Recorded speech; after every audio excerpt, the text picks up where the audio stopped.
You can make him bark.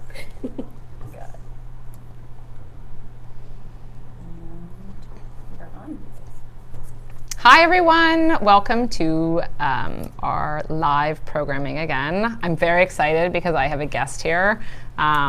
So we always end up talking about different aspects of 23andMe, and then I realized at some point, I was like, there's all kinds of people in the building who are like much more experts than I am on my area. So we're super lucky. We've had Robin Smith in the building now for 5.5 years. He originally joined on our research team.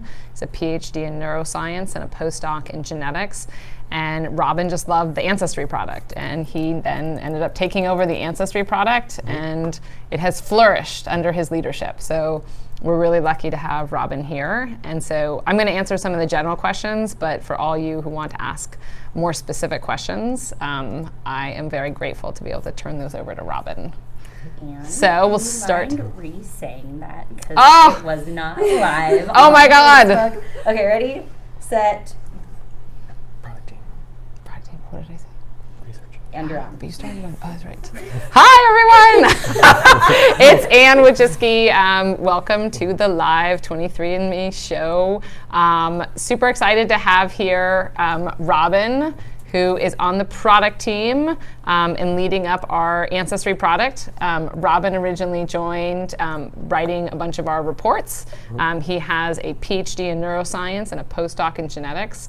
So he has broad knowledge of the company, and he ended up just loving the Ancestry product. And so he took it over a year, 2 years ago? A few years ago, yeah. A few years ago now. So it's really great having a guest this time, because I realized like when we were doing the questions that there's lots of people who want to ask general questions to me, but there's all kinds of much more specific questions. And I am in a building full of people who are experts in subjects who know far greater than I do. And that's the luxury of working here, is that everyone is more of an expert in their area than you will ever be. So it's great to have Robin here, and he can answer a lot more of the technical questions on Ancestry. So with that, welcome. Thank you. Super great to have you. Great to be here, yeah, and to answer everybody's questions. Yeah. And so we'll start with that. Let's Tell get us. Started. All right. What is the history of the Ancestry product? Well, so when we started the company, we were very clear, like we're not just a genetics company, we're not just health, we're not just ancestry, like we're very much of like a holistic, we want to tell you about you, and you don't associate yourself as like, oh, I'm just like, I have this condition or I am this type, like there's like the holistic you. And so for me, it was very obvious since the early days is that we wanted to tell you everything about your genome that we could. And so we started with, obviously with the Ancestry, with giving you some of the basics of your Y, your mito. We were the first ones to look at your entire genome and sort of break that down into the different countries. And then obviously we will have the health component. And to me, those two go really well together, because so much of your health is also dependent on some of your ancestry. And so the two go really well. So we've always felt like they're both really important to tie together. And it's always been a priority for the company. Yeah, and I would say, if you look at the Ancestry composition report, which is very famous, or very, very popular amongst customers, you can see sort of the development of the product over the years. Like, we launched something like that back in 2008 called Ancestry Painting, which broke down your ancestry into 3 groups. Since then, it went to 22 populations, and then up to 31, and now it's over 150 different populations, which reflect great increases in like the data we've been collecting, but then also like the algorithms and the methodologies that we use to determine people's ancestry. Cool. Someone wants to know, did you guys find out anything interesting in your own ancestry composition reports? Well, so I was, we had 2 things I'd say. So first, my father is, Polish Catholic, and my mother is Russian Jewish. And so the first thing that when I remember getting my DNA, and I showed my sisters the results, and they're like, holy cow, it's very accurate. And I said, like, yeah, no, it's amazing. Like, it's amazing how accurate it is, because my DNA really comes out as sort of, 50%, 50-50. The other thing that was interesting is my great-grandmother looks very Mongolian, and she's from the Siberian area. So we were, like, my whole childhood, I always said, I was like, well, yeah, I have these Asian roots, I'm part Mongolian. And so I have to say, that was the disappointment for me when I got my DNA back. And I was like, I have no Mongolian ancestry. And I even went to Mongolia. I went through Siberia. I was like hanging out there. I really felt this association. So I was pretty disappointed that there was no Mongolian DNA. How about I you? also do not have Mongolian DNA. But yeah, I found out that I have maternal haplogroup X2C1, which is found in Western Asia in the Druze population most commonly, which was a bit of a surprise because my mother is, she's from Canada, and she originally her family came from Pennsylvania and whatnot. So it was not an expected result. But if you go back far enough along that maternal line, you find, there's something back there, right? So super interesting. So going off of that, and I know that you talked about traveling there, but Robin, is there any place that you would travel to based on your DNA results? That's a good question. I think, so a lot of my family goes back to England, and I've been back to England a few times. We've looked not only at the DNA, but looking at some of the records, and we found, some evidence of our family being in this small town called Uffington, which is sort of out in the west. So like going back and exploring those roots more would be really interesting for me. That's cool. What's the main thing you hope that customers will take away from their ancestry reports? Leave that to you. I want to hear too. Sure. I think, I hope that there's, some moments of surprise and delight for people. I mean, I think that, some of the reports might be exactly what you're expecting and some of them might be different. I think that another thing that I would like is for people to come back to them over time. If you look, as I said, the technology has improved so much that, what you see this year may be totally different from what you saw a few years ago. So I think just, continuing to sort of experience, the ride, that we've all been on from a scientific point of view, and then also just, discovering more about yourself through DNA. I think I'm just going to add to that. I think that one thing that I love is like when people discover that they're connected to people that they never thought that they were connected to. And I think that's like been one of the really great stories that we have is like people find family, and it could be all over the world, and they can look different than them, they can be raised in different ways, and so for me there's like part of that sense of connection that suddenly like people are all discovering that it's not just your immediate family, that you have this world that you're connected to, and it's exciting for people. Great, thanks. So Robin, this question is for you. How does 23andMe add a reference population? Sure, so there's a lot that goes into that. So it starts off with basically the identification of like a region, some large area, for example, Africa, that we think would be really great to provide more granularity for customers. And then we also think we have the ability to do that from a technical standpoint. Then we go about collecting all the data we can. So data from customers, data from external data sets, you name it.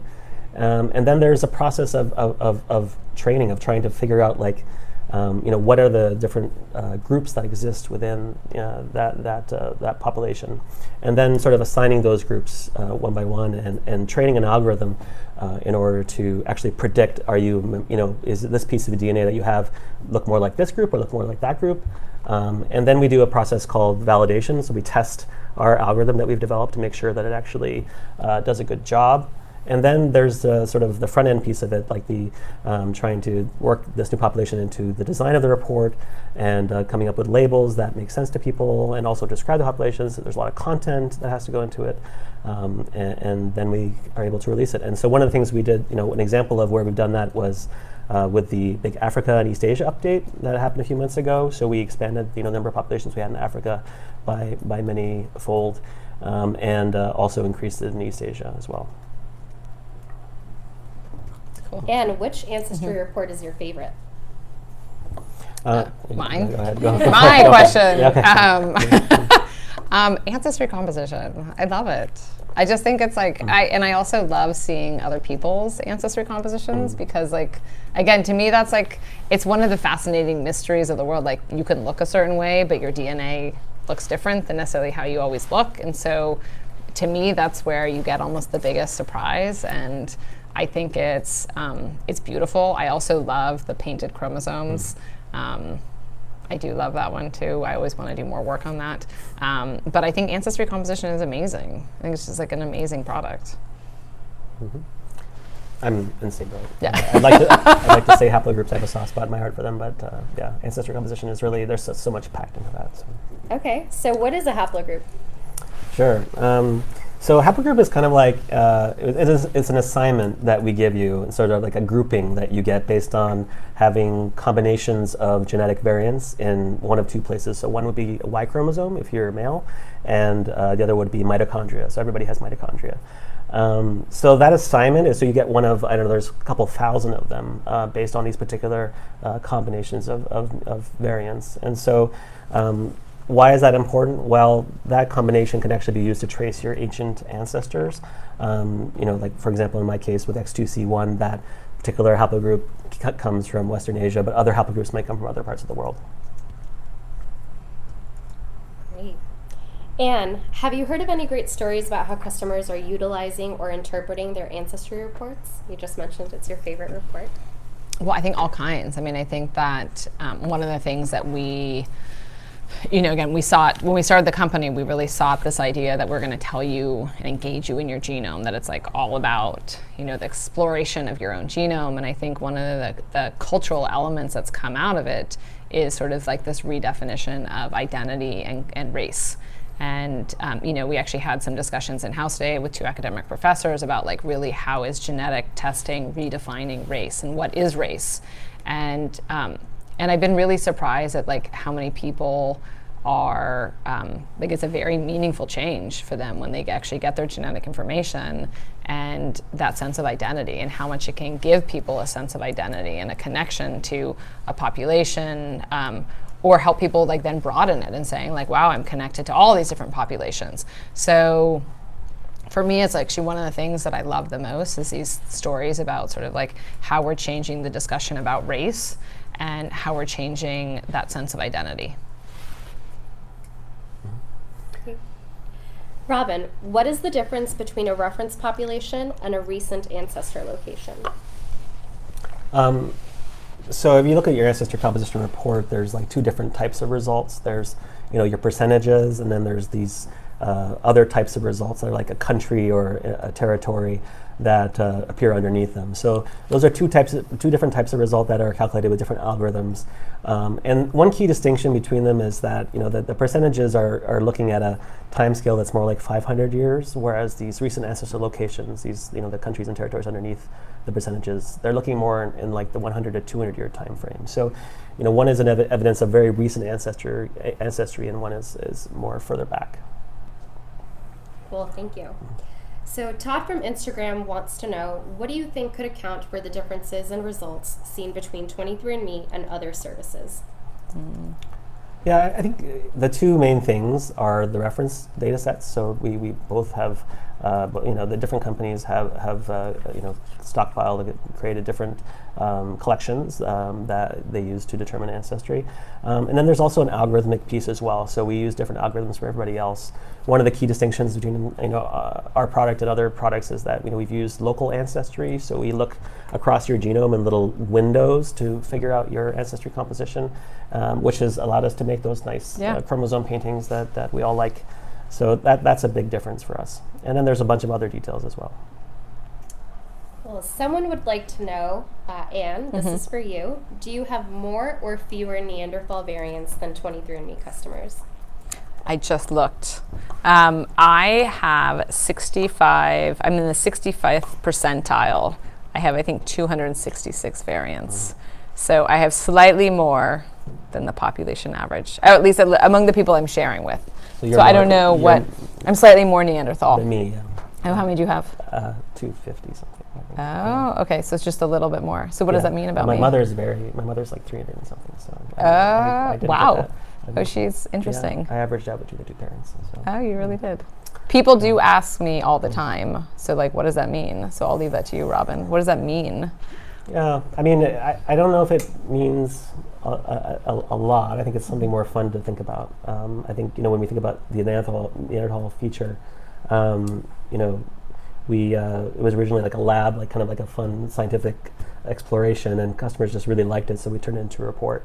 I think for me, I I think a lot of people weren't even talking about Neanderthals before that report came out, and now it's part of like the vernacular, part of the, and the more we can use it as a chance to educate people and like learn more about the history of human evolution and that's what I love. Yeah. I love that people are just walking around talking about their Neanderthal report. Right. Like that kind of scientific literacy is I think pretty awesome. Yeah, I agree. This question is for both of you. So Christian on Facebook asks, what are 5 ways you think DNA can help bring people closer together beyond the more obvious ways? What are 5 ways? Yes. What 5 are 5 ways you think the top DNA 5? Sorry, a lot. One thing I could point out is that we have this report called the Your DNA Family Report, and in there's a section which is basically says what are the ancestries of your relatives. So you may not be Native American or African American, but like your relatives may be, and you may share DNA through a common ancestor. So that's, I think, that one of the cool things you can find out through our product. I think one day what's going to be really cool is you'll be able to see how you're connected to every single person on this planet. Because like the reality is you are. Yeah. And it's like, to me, it's the ultimate jigsaw puzzle to figure out all those pieces of DNA. And, like that to me is going to help people realize at some point is that we are so similar to each other. And I always talk about us actually doing products at some point where you give the beauty of each mutation of like in the path of evolution, how did each mutation help with survival? And that each, in over time, we have all these amazing ways that we've been optimized to survive in different areas. And so we're all connected, but there's like this beautiful diversity that has allowed us to like survive in all kinds of different environments and all kinds of different diets, and that like I just find that so fascinating and such an interesting aspect for us to celebrate. But fundamentally, we're all like 99.5% the same, and I think more and more people will start to realize that, and then like really start to see. To me, like part of the beauty of understanding genetics is like celebrate that beauty of the diversity, and like why each mutation is like super exciting. I love it. Gina from Instagram wants to know, if me and my sister get an ancestry kit, will we have the same results? So you wouldn't be expected to have exactly the same results, no. So you, on average, 2 siblings share about 50% of their DNA with each other. It can vary. It can be like down to 40%, up to 60%.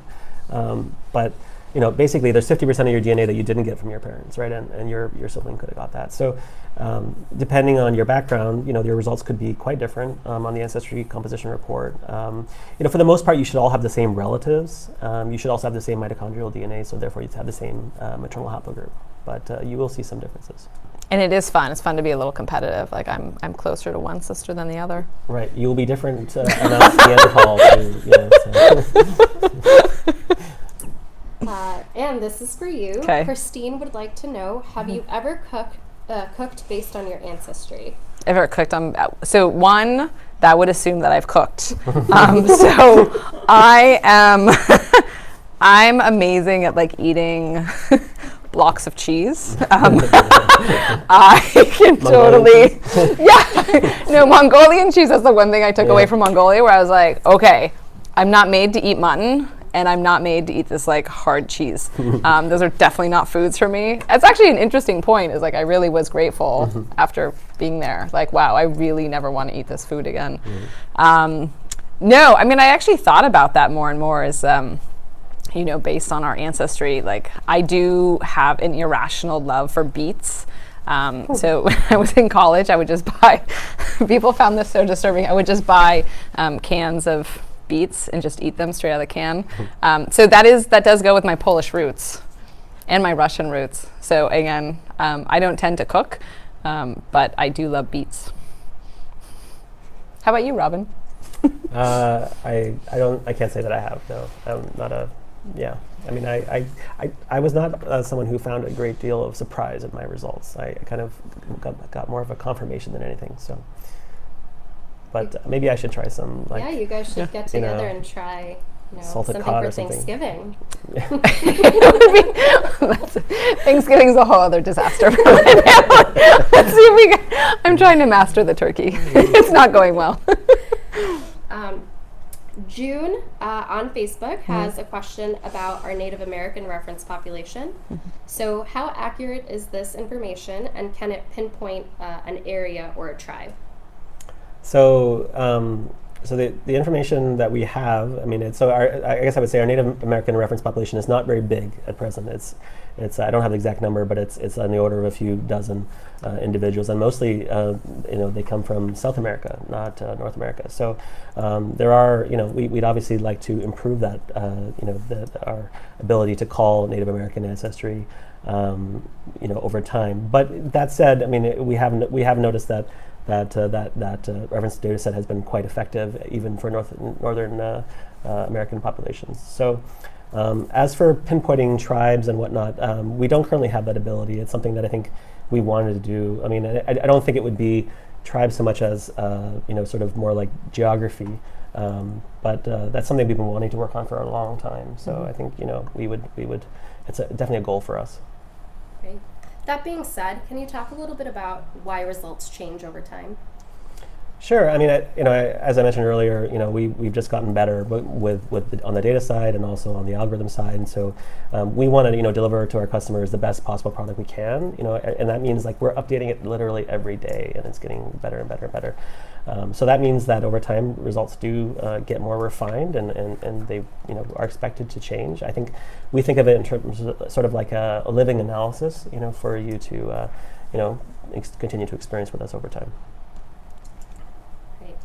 So Anne from Instagram wants to know, what areas of DNA testing are you developing? What areas of DNA testing are we developing? Like what kind of additional services are we? Yeah, let's talk about on the ancestry side.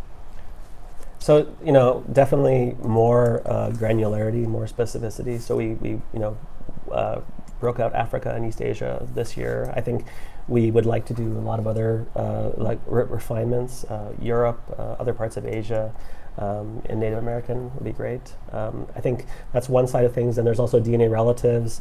So like right now we make a prediction about how you're related to people, and we'd like to make those predictions better over time. So it's like there's a lot of algorithmic improvements that we can make to give more accurate results. So we have some initiatives too to try to keep making the product better, and that is the global diversity. There's two. So there's the Global Genetics Project. Correct. So that's a project where we give out free kits to people who have 4 grandparents from one of 60 countries. And then we also have the Populations Collaborations Program, which basically seeks to find collaborations with academic groups that are looking to study populations with underrepresented individuals from around the world. So I'd say it's a high priority in the company. Like people definitely want to have greater and greater granularity. So like these are some of the initiatives that we're taking on of making sure that we can improve that granularity for people. And have you ever heard the pun ancestry? Not before your amazing wisdom. No, I have not heard of it. That wasn't from you? Was that a question? Yes, it was. It wasn't really? Question, yeah. No, I haven't. But that is going to be the joke I tell my children tonight. Yeah, look, Mom's really famous. 5.5 years and I have never heard that one. Exactly. All right, Robin, this last question is for you. We asked Anne last time, so now it's your turn. What's your Halloween costume tomorrow? It probably something like a bedraggled father of 2 young children. We just moved house, and now I've got to get them into their costume and get them out trick-or-treating on time. So I may find something around the house in one of the boxes, but I haven't got one picked out yet. So what's your favorite candy? What's my favorite candy? Well, I like Score bars. You like the Score? I love Score bars. Those are amazing. That's old school. I love toffee, yeah. Oh, yeah. I haven't had one in so long. That's good. We should have some in the office. We should have some in the office. I was thinking we could have a candy swap on Thursday. Right. Everyone steal their children's candy. Let's swap it. Tell them it's gone. All right, and I think that's all the time we have for today. Awesome. Great. Thank you so much for Thank joining you. us. It's been great to have you. Thanks, Robin. Thank you. My pleasure. You're good. Woo.